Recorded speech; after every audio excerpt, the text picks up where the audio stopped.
be speaking about how to manage the litigation support department in order to combat counterfeitings effectively.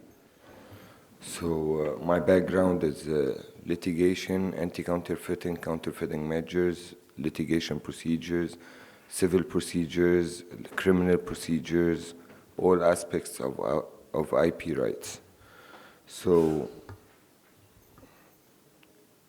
let's say, for me, going to the court without having sufficient evidences is unjustified. And I've been working with so many cases and saying that, okay, we will go to the court, we don't have evidences, but we will go. And I used to use some quotes, which is, if you can't convince them, confuse them, which are for the judge. Aim of the game, if not just to win, but it's to keep playing, which are for me. So I decided to establish in our firm an investigation department, which has made us achieve much more success for our cases. So setting up a case is totally different than initiating a case. It's 100% totally different. So initiating a case, usually there is what our colleagues were claiming yesterday is 50-50, 45-50, 65% 50. So that's all belonging to that the client does not have enough information, they do not have sufficient evidences, they know that there are counterfeitings coming, but not from where, who's doing it, when, why, how, where. So for me it was like at a certain point I have to do something about it. I have a personal issue regarding it. My mother, may her soul rest in peace, she used to take a medication which called Plavix for like a year and a half, and it was a fake product. And that's why I started to practice combating counterfeiting for pharmaceutical industries. So working as an investigator or private investigator is not an easy journey, not at all. Usually have to work with several types of activities to gather out information and to collect evidences, and which is not something easy to do for a lawyer and or an investigator, which she or he are not well experienced or do not have a very specific personal skills.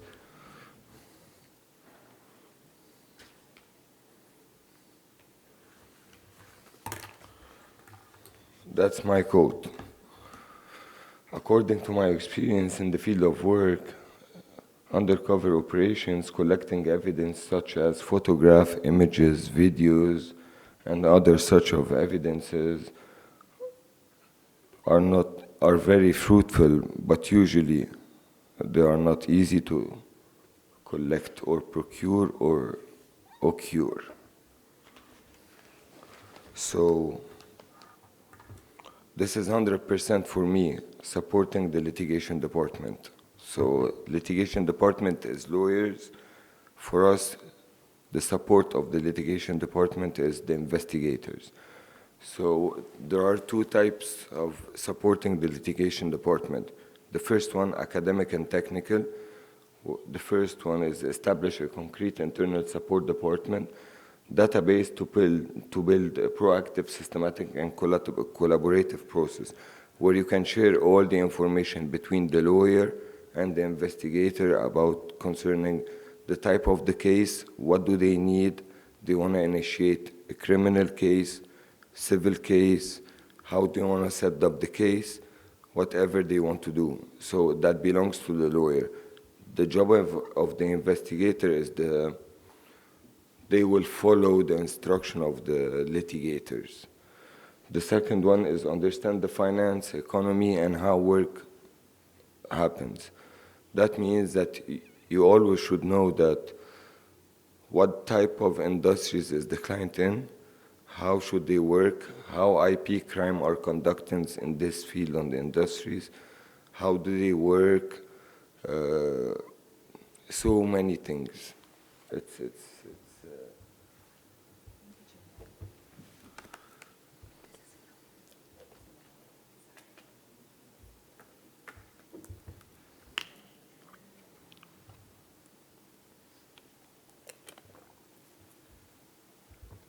understand the economy and finance and economy and how business work, which means that you need to understand the business of the client, what they want to achieve, how they want it.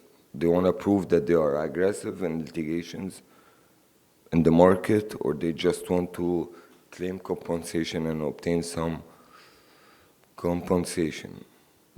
It depends of the type of the client. Some clients, they just want to show in the market that they are aggressive. They will do whatever it takes. They will claim compensation. They won't claim any compensation, but they will just prove something to the market, that these brands are forbidden. The second one is know enough about intellectual property to perform necessary field work to gather information. So usually these persons have to have a background of the intellectual property, how crimes are conducted, how crimes are committed, and they need to know. So this is an internal work. So this is the academic and technical work. So we have to establish a concrete internal support department in order to be able to do that. So this is the internal part. The third part, it's having people with the background or law enforcement background or governmental procedure backgrounds means that you need to have people who used to work for the government and IP work or governmental procedures related to IP work, because usually they are connected and they know a lot of things about IP. Corrected people, they will help you big time to know who's counterfeiting, the distributors, so many things. So efficient team for the non-field work is like, the non-field work are usually the people who are able to identify the people selling products on the internet, which is for some people as well as for me, it's so difficult to identify. There is Alibaba, there is this, there is that, and how am I able to collect all these information and pharmaceutical products sold out on the internet from this site, from this site, from this site. So we need to have people that are really so much into such type of investigation, but through the internet, which I'm not one of them. I can't.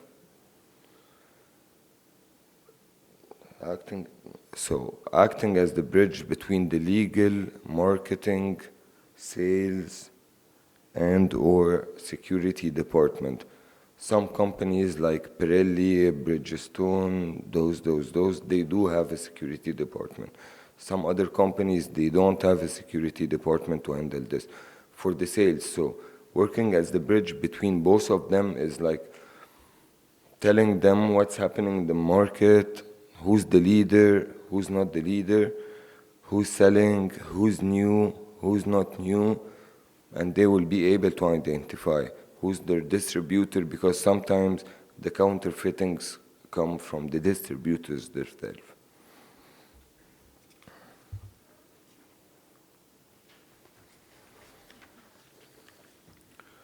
So the second practical step is the external step, which is make sure who can do the undercover work.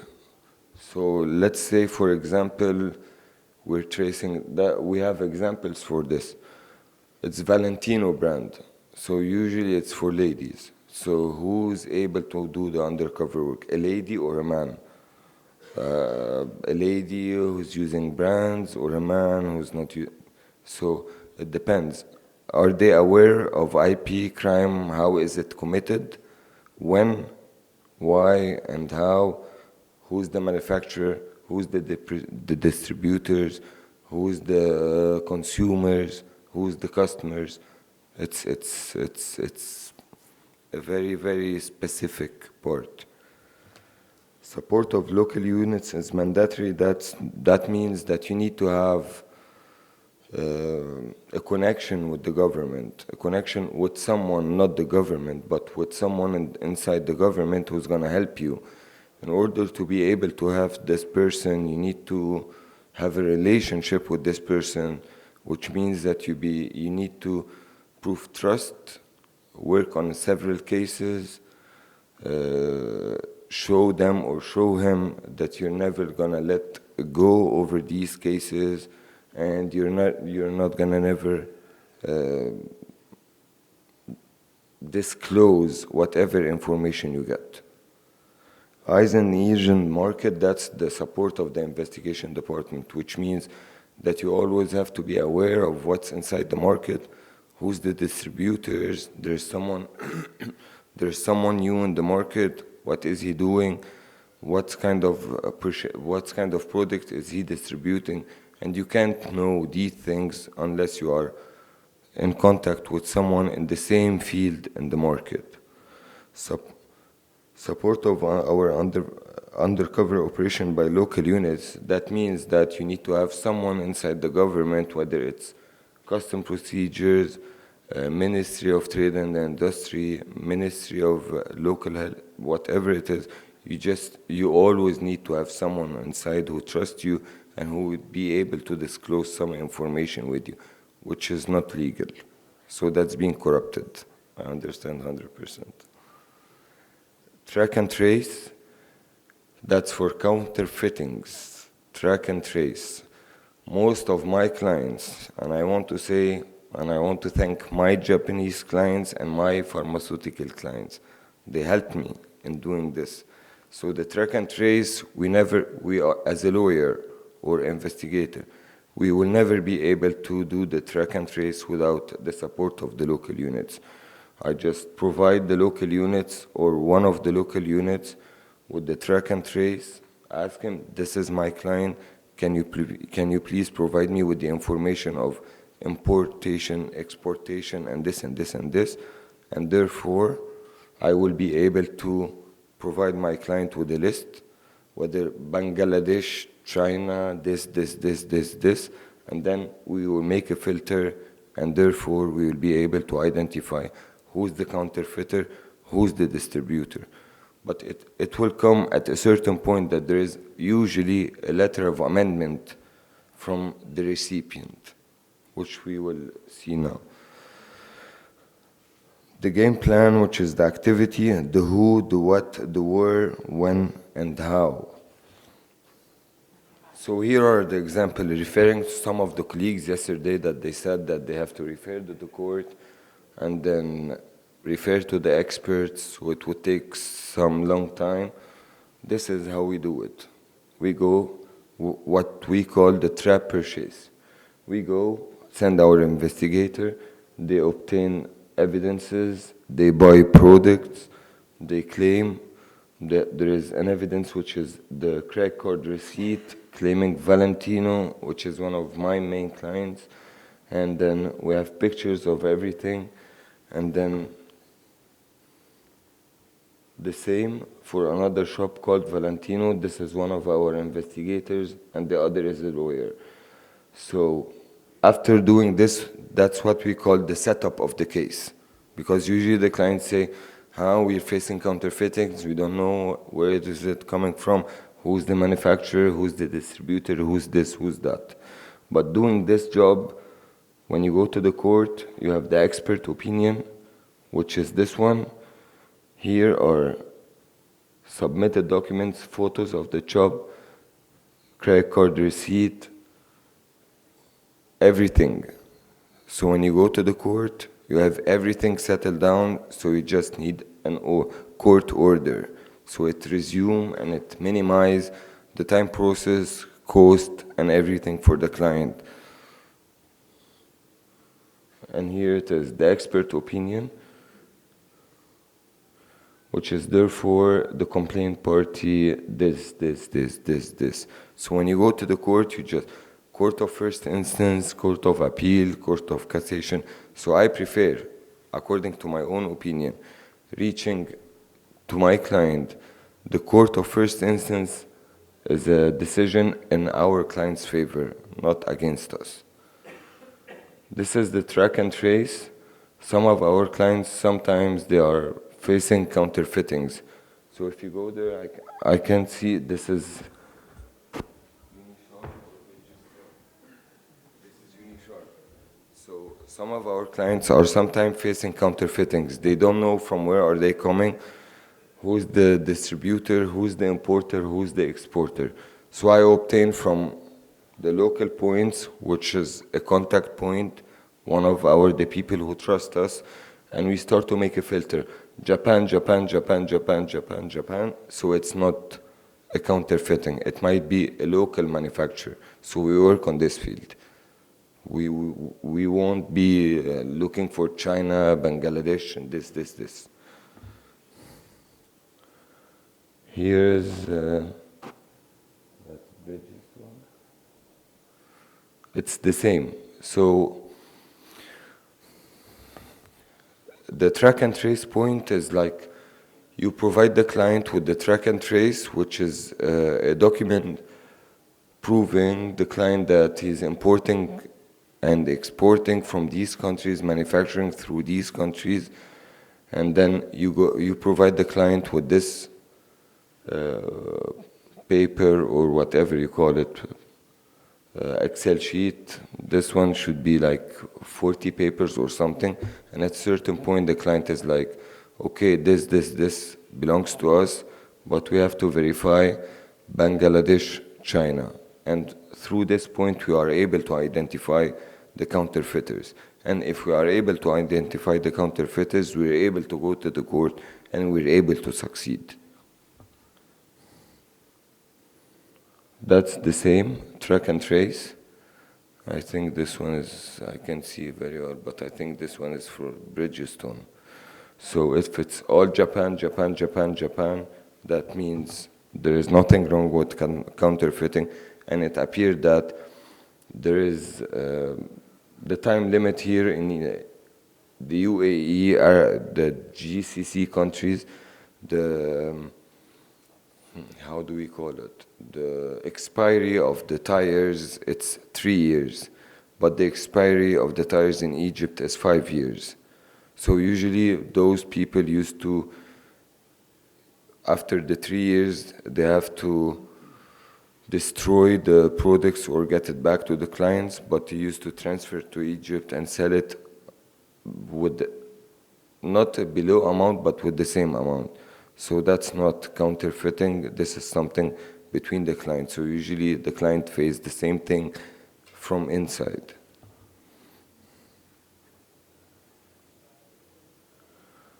That's not our case, but we were tracing someone called Tariq Mahmoud. It's for AstraZeneca. Nexium is a medication that I use, and we were tracking and trace this person, and usually this person used to receive each and every time he's importing something, there is a letter of amendment. So if you obtain a court and order seizure for the custom against this person or against the person, which is the European company,